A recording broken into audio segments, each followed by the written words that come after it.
about my happy place. You know, we all have that happy place that we can go back to whenever we're in dark times, that place from our childhood that just brings us back, you know, makes us feel happy. My happy place was Camp Swatara, my Quaker camp that I went to in upstate Pennsylvania. And I remember like when my dad and my mom would put me in the car and they'd drive me up. I remember the butterflies I'd get when I started to get, we'd approach, you know, the entrance, and they would drop me off, and it was just like so amazing. There was just like bonfires and friendship bracelets and fucking dreams. Like, I remember the pizza bagels, like every single thing about it. And then there was Mark Parker. He was just like the cutest counselor ever. He was so hot. He had an eyebrow ring. He knew like every lyric to every Dave Matthews Band song that you know he played on acoustic guitar at every fucking bonfire. And he could fuck up a hacky sack. Like he was so hot. Like I didn't even know why my underwear was wet. I just knew that like, I knew two things about that underwear, that my mom had written my name in it and that it was soaking wet. I was like baby horny. I was like, what are you? I love you, these feelings. Ugh. And all the counselors were so cool, and I fucking loved that camp. Camp did not love me back as much. I was just completely invisible, not cool at all. Like, when you got older, when you were like 13, 14, the counselors would start to wake up the cool girls at night and like bring them out to smoke weed and drink. And so they would like wake me up. I'd be like, hello, yes? And they're like, do you mind moving over? Sarah's getting down. And when you graduate from the camp at 14, you can apply to be a counselor. And all I wanted in my life was to be a counselor. I mean, they were like living the dream. They were just like so awesome. And I was like, I would love to be a camp counselor at Camp Swatara, but I'm not gonna get the job. So I never applied because I was like, I can't handle that rejection. It'll be too deep, you know? So instead I graduated from Camp Swatara. And since I couldn't, smoke weed and drink with the counselors, I decided to just like go back to Philadelphia and just smoke and drink with real criminals. And I just became like a horrible juvenile delinquent, was just stealing cars. Like my life just like went completely downhill from there. So I went to some really dark times and really struggled with alcoholism and drugs and really got fucked up. And I remember a moment just staring into a mirror, just like, what have you done with your life? You used to be a camper. And I wrote in lipstick, I wrote on the mirror, I wrote, remember Camp Swatara. And I left it there for like years, like just years and years. I never cleaned that mirror. And I would just look at it in my dark times and it would bring me back. And I could really like close my eyes and remember like the morning bell. And I could remember like the pig that they had at the little farm. I just remember the tire swings and the zip line and like the lake and everything and Mark Parker. I mean, it was just so incredible. So then a couple years later, I quit drinking. I moved to New York to start doing stand-up comedy. And I am feeling good about myself. And right then on Facebook, I get an invite to a Camp Swatara reunion. And I'm like, oh my God, here's my time to shine. Here's my time to show them how cool I was. I wasn't invisible. I'm Annie Lederman, an open micer, living in Bushwick. But I'm just like so excited to go, and I look at it and I'm working that weekend and I can't go to the fucking reunion. I'm like devastated, and I go out. Before I go out though, I take the opportunity when I realize that I can't go to the reunion to just friend request every counselor I ever had. Just everyone across the board. Don't give a fuck if they accept me, I'm just throwing it out there anyway. And I go onto the subway all bummed out, and I hear from behind me, I hear someone go, Annie Lederman? And I turn around and it's this guy, Dan McFarland, who was one of my camp counselors. And I'm like, holy shit. And he's like, oh my God. And like, first of all, I'm shocked he remembers. Like, I can't even believe that he remembers. I'm like, maybe I wasn't invisible. And he goes, Annie, this is so crazy that I'm running into you right now, because I was just talking to one of the other counselors. He was talking about your Facebook. He had looked at your Facebook and he's like, was talking about how hot you are. And I was like, me? Hot? I was like, but who was the counselor?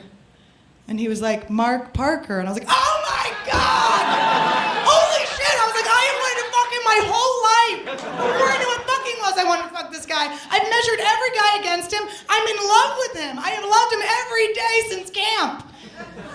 Give him to me. Where is he? Put him inside me now.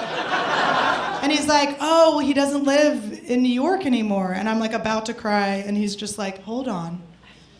I'm getting married next weekend in Pennsylvania, and he'll be there. Why don't you crash my wedding and fuck Mark Parker? And I'm like, yes. I'm like, is Jesus real? Like, I'm like, what is going on? I'm like, I mean, fate. I'm like, this is just like gonna be the best experience. So I tell everyone, like, I'm going to bodega guys, I'm going on the subway, I'm stopping homeless men. I'm like, here's a quarter, I'm gonna fuck Mark Parker. Everyone knows. I'm like, this is gonna be the best day of my fucking life. Not only was it amazing that this had happened, but it's also like, I was wrong about who I was. Like, if I had applied to be a counselor, like, I might have gotten it. Like, I may have missed my fucking opportunity to live this fucking incredible life. Because how would he know? Like, he wouldn't. Losers don't get stopped on the fucking subway. Invisible people don't have Mark Parker saying they're hot. Like, so I go on his Facebook page and I write, like, you're a kilf, and then in parentheses in case he doesn't get it, I'm like, a counselor I'd like to fuck. And then I'm like, that's not enough. So then I go into his messages and I'm like, hey Mark, let's fuck. And he writes back like, cool. Yes, absolutely, I'm down.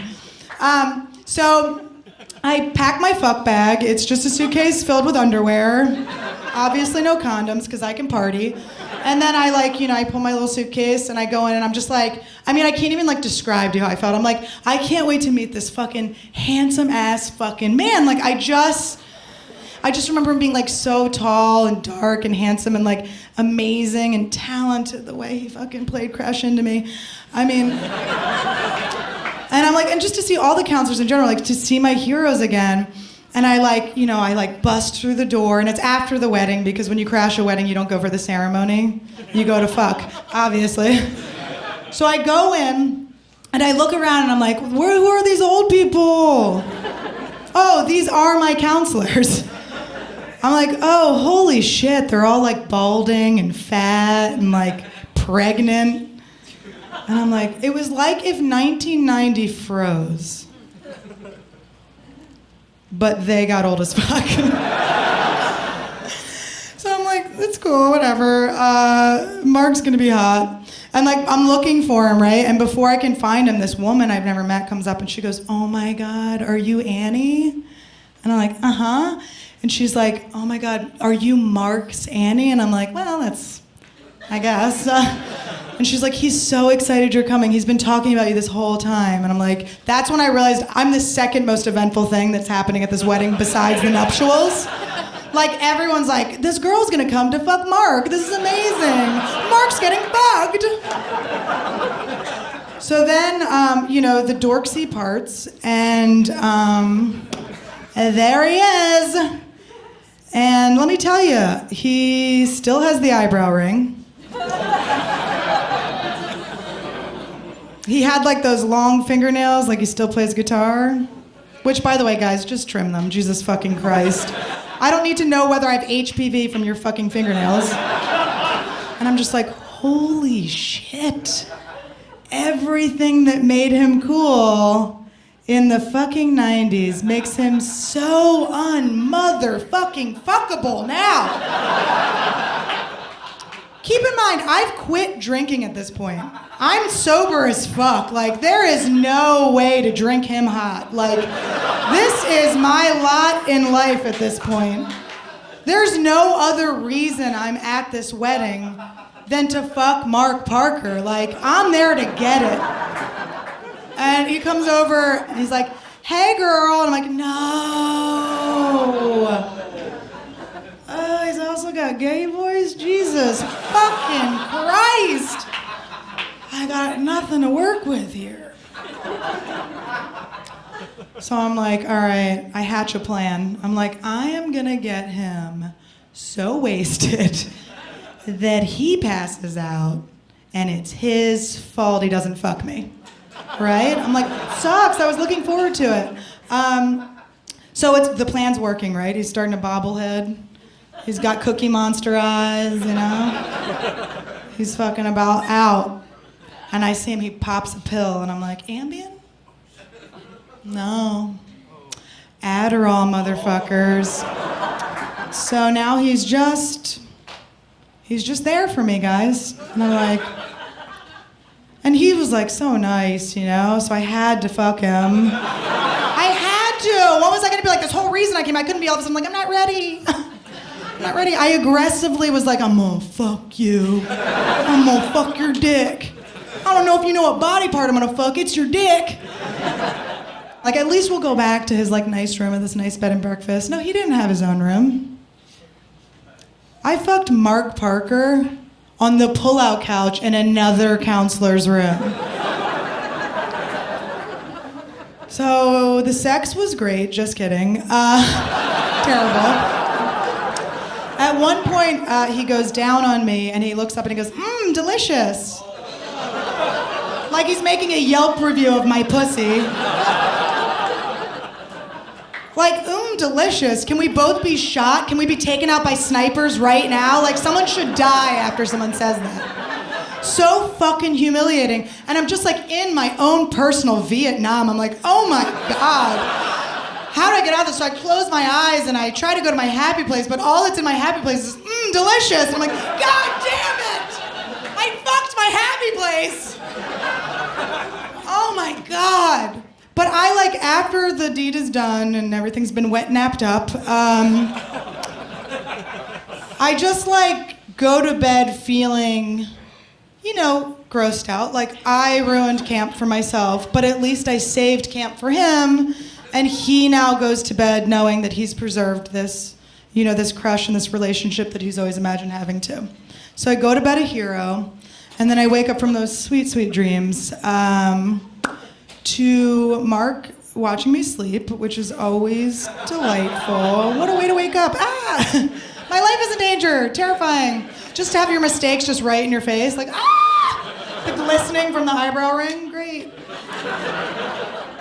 So he, you know, he's staring at me and I go, hello. And he goes, you know what? I was looking at you, watching you sleep, and I'm realizing I think I do remember you from camp now.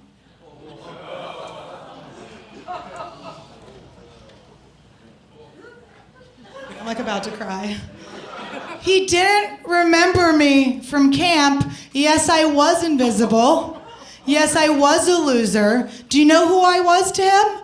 Some fucking stranger that friend requested him on Facebook and then was like, I'm gonna fuck your dick.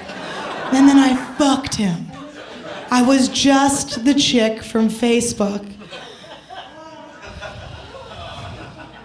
So I guess the moral of the story is, don't rape yourself with someone else's body, and never go back to your happy place. Don't fuck your happy place.